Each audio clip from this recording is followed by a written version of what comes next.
வணக்கம். இது உங்கள் செய்திகள். தமிழக அரசியல் களத்தில் மிக முக்கியமான ஒரு அப்டேட். முதலமைச்சர் ஜோசப் விஜய் அவர்கள் தமிழகத்தின் எதிர்கால வளர்ச்சியை வடிவமைக்கும் நோக்கில் ஒரு பிரமாண்டமான ஆய்வுக் கூட்டத்திற்கு தயாராகி வருகிறார். அதை பற்றிய முழுமையான விவரங்களை பார்ப்போம்.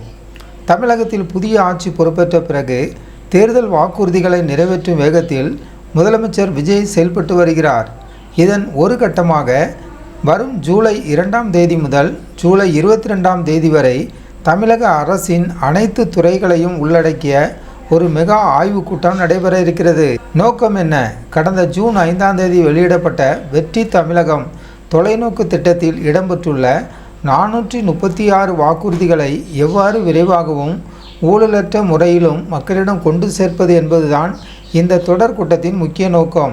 யாருக்கெல்லாம் அழைப்பு? தலைமைச் செயலகத்தில் நடைபெறவிருக்கும் இந்த உயர்நிலை ஆலோசனை கூட்டத்தில் அந்தந்த துறைகளின் அமைச்சர்கள், அரசு முதன்மை செயலாளர்கள் மற்றும் மூத்த உயர் அதிகாரிகள் அனைவரும் தங்களது துறை சார்ந்த விரிவான அறிக்கைகளுடன் நேரில் ஆஜராக வேண்டுமென்று உத்தரவிடப்பட்டுள்ளது.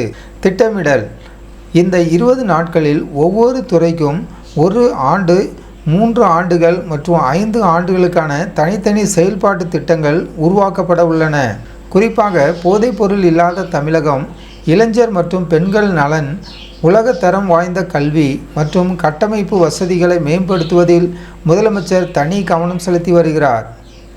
போக்குவரத்து துறை தொடங்கி அனைத்து 35 துறைகளையும் நேரடியாக தனித்தனியாக ஆய்வு செய்ய இருப்பதால் தமிழக நிர்வாகத்தில் பெரும் மாற்றங்களும் அடுத்தடுத்து புதிய அரசாணைகளும் வெளியாகும் என்று எதிர்பார்க்கப்படுகிறது.